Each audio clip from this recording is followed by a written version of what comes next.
Hey guys, welcome back to my channel. So today I'm going to do the most requested video. Today is talk about my weight loss journey slash my weight loss surgery that I had. This has been a long time coming. I have made like several videos talking about it, but ended up not posting them because before I knew it I was talking for 35 to 45 minutes long, and I'm like, that's too long, too much information all at once. So I might do this in different parts, probably will. So we're just gonna call this part one. I'm gonna start at the beginning of before I even thought about the surgery till possibly even up to the surgery.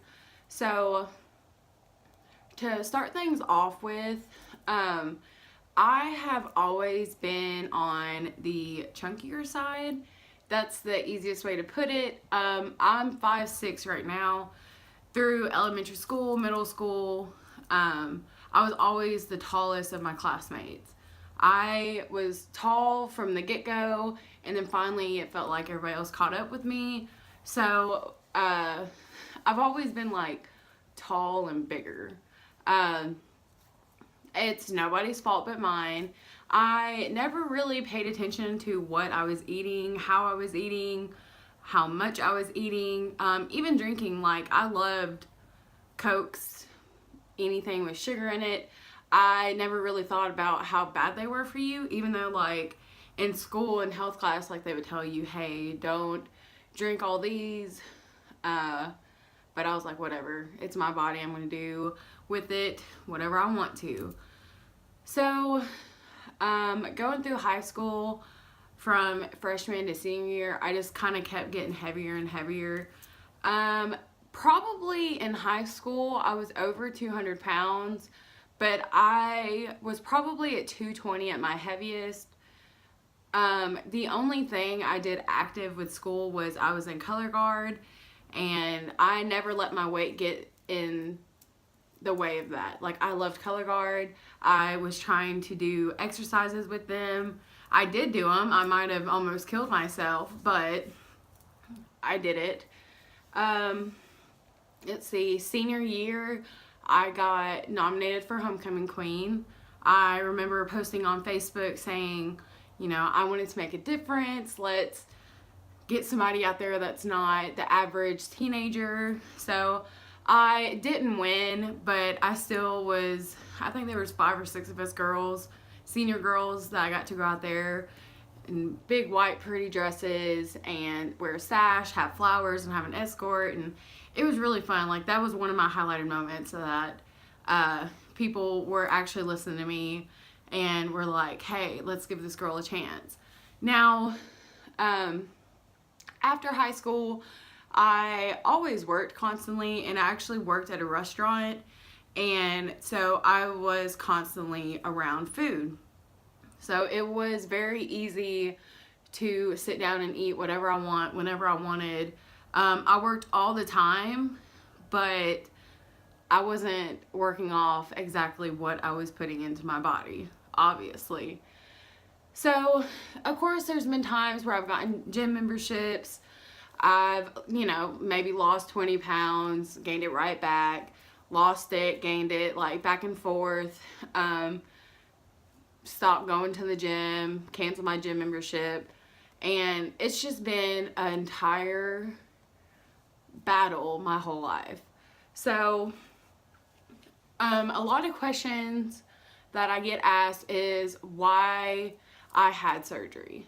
So, and also how I got started. So how I got started was actually my mother had the same exact surgery from the same exact surgeon as I did, I believe a year and a half before me. She is the one that really spoke to me about it, who was saying, you're beautiful who you are, I love you, but you really need to think about your health. And I never felt upset or sad or mad at her for saying it, because I know from the bottom of her heart, she was just worried about me and my health and my age. So that's how I got started, was having my mother go through the same steps and being that support. And I mean, I can't tell you how many times I had to go to her and be like, what do I need to do now? What's the next step? So it took probably about a year for me to get approved by insurance. I was heavy enough. I had to get 5 years of doctor weigh-ins from my past, and like I said, I've always been overweight, so that was no problem. I had to go to seminars about the surgery. I had to go see a therapist. I had to do monthly weigh-ins, and then finally I got approved for insurance. It was probably about 7 or 8 months in, and then so by that time the surgeon said, all right, I'll see you next month. You need to lose this much, you need to lose that much. But during this time, I went through Thanksgiving dinner. I went through Christmas dinner, and everybody that I knew was like, girl, you better enjoy this now because you're not going to be able to, which is bad but good at the same time. Like, they understood how emotionally attached I was to food, so they were like, enjoy this now, but then do what you need to do. So going through all that, I went in January of 2016, and that's when my doctor sat me down and said, if you don't lose weight, I will not work on you. I'm going to give you 2 weeks to lose. I believe he wanted me to lose 12 pounds. So I was like, great. But I actually ended up losing 16 pounds in that 2 weeks. He was very proud of me and knew how bad I wanted it. So that day he gave me my surgery date, which was exactly 2 weeks from that date, and to start my liquid diet. So today is Valentine's Day. Tomorrow will be February 15th, and that is my 2-year anniversary since my surgery. I actually saw him 2 days ago for my 2-year checkup, and I was so surprised about how happy he was for me and how all the awesome things he said to me, and it just gave me a boost of confidence to just keep going. And the thing is like, I have family members and friends and strangers that are like, girl, you look so good, like, keep it up.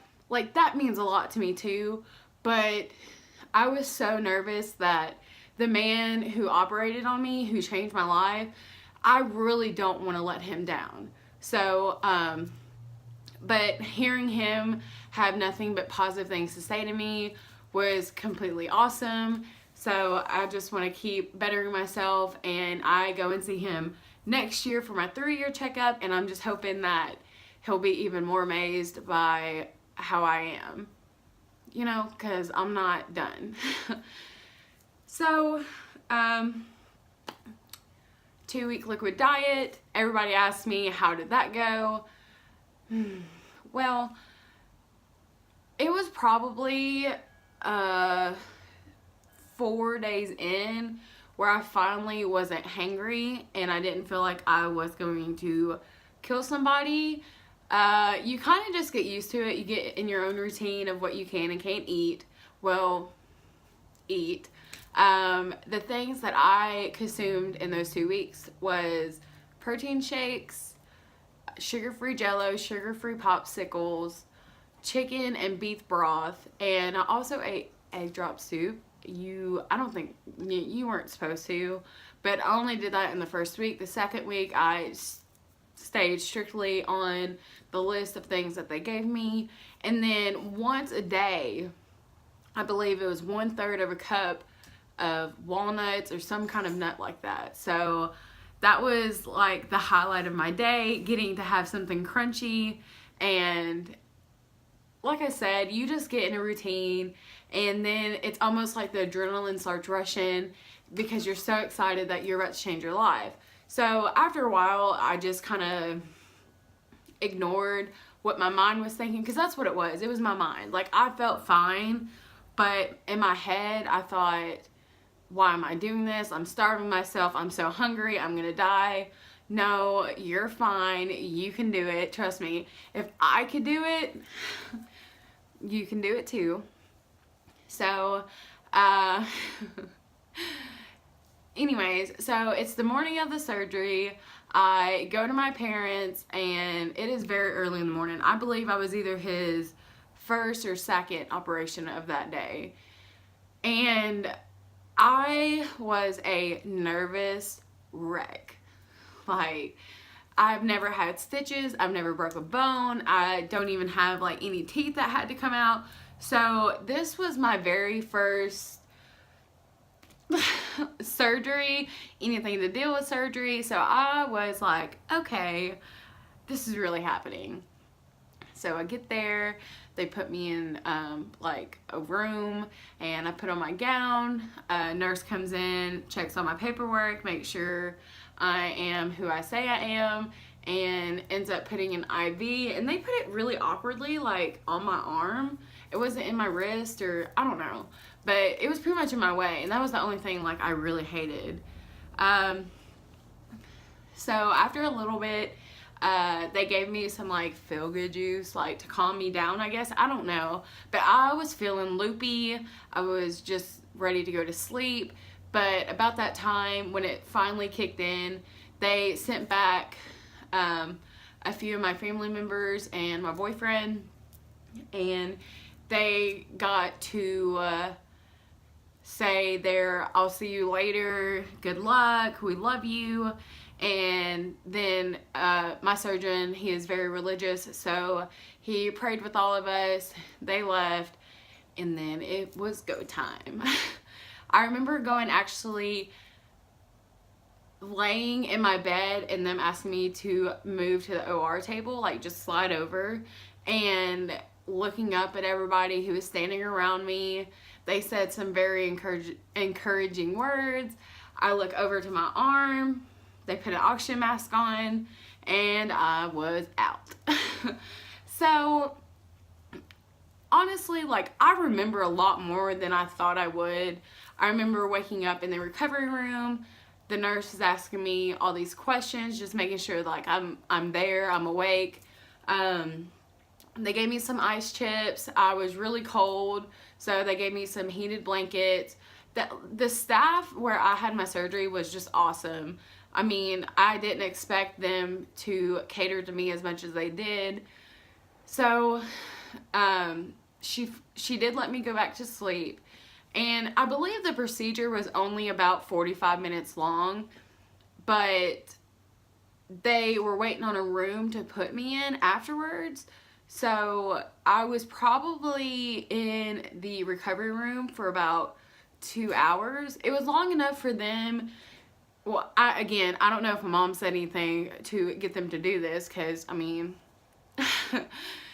anyways, I know her and my grandmother, and I don't remember if anybody else came back to see me, but they were in the recovery room and said, hey, how are you doing? You know, rubbing my head, and don't know what I said. I probably was like, no.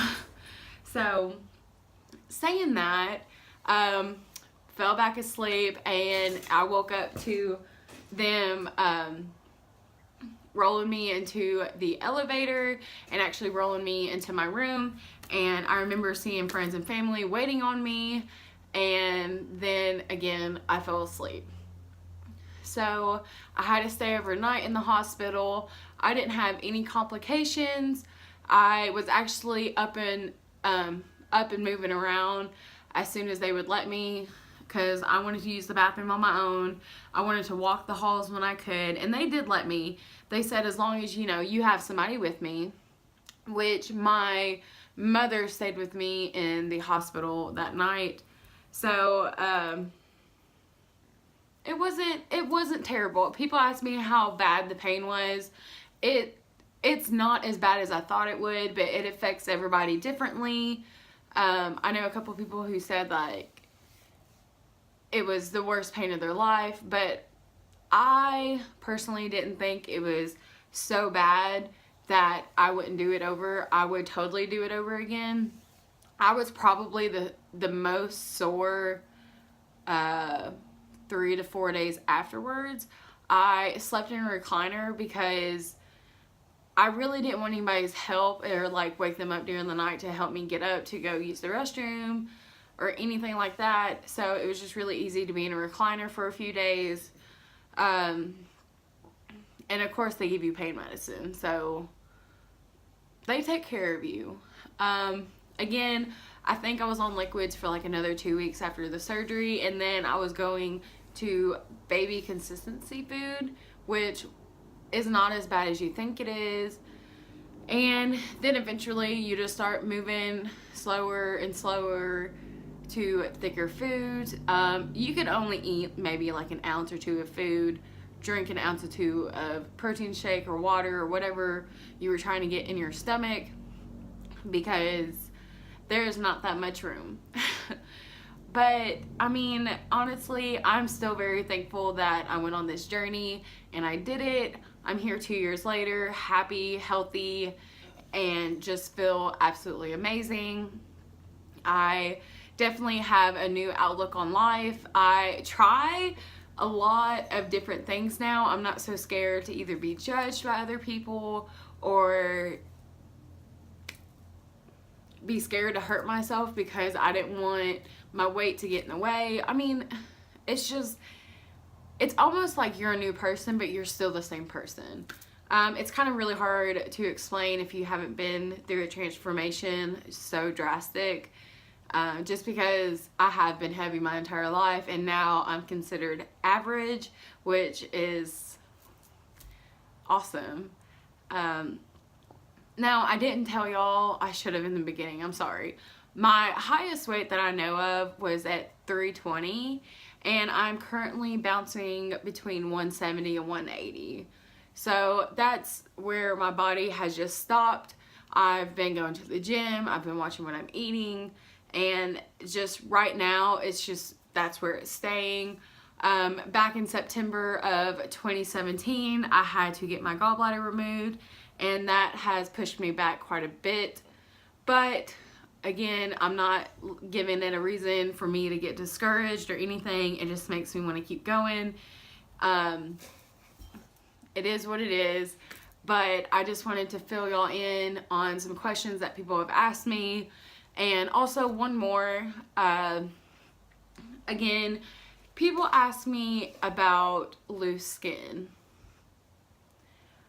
First of all, I really don't want to be hateful when people ask me, but does it matter? Really? It's my body. But if they're asking for themselves, for their future, yes, if you are a certain weight and you lose a certain amount of pounds, you are going to have loose skin. I don't care how young or old you are, you're going to have it. Some people have it worse than others, and some people don't have barely to any. Mine doesn't get on, it doesn't bother me, it's there. It could be a lot worse. I don't hate it, I don't love it. It's there as a reminder of how far I've come, where I don't want to be again, and I personally would not get skin surgery because, again, it's a really good reminder, and the less surgeries I have to have, the better. I can deal with it. If somebody, gets skin surgery, that's totally up to them, but me personally, I will not get it done, and I'm in love with my body now, and if somebody else doesn't like it, then that's their problem. I'm really just happy that I'm healthy and I have a brighter future in front of me. So anyways, I really hope I answered some of y'all's questions. I'm sure there's going to be another video about this. I will get more depth into things. And so, I don't know, y'all. I feel really good about myself. And I really hope that if you make a change, whether if it's with or without surgery, just know that don't give up. Don't let anybody tell you what to do. And just be yourself. Do things for yourself. Don't do it for other people. And just remember that everything happens for a reason. And at the end, you just need to enjoy life. So anyways, I want to get out of here, y'all. And I will see y'all in a couple days with a new video. Bye, guys.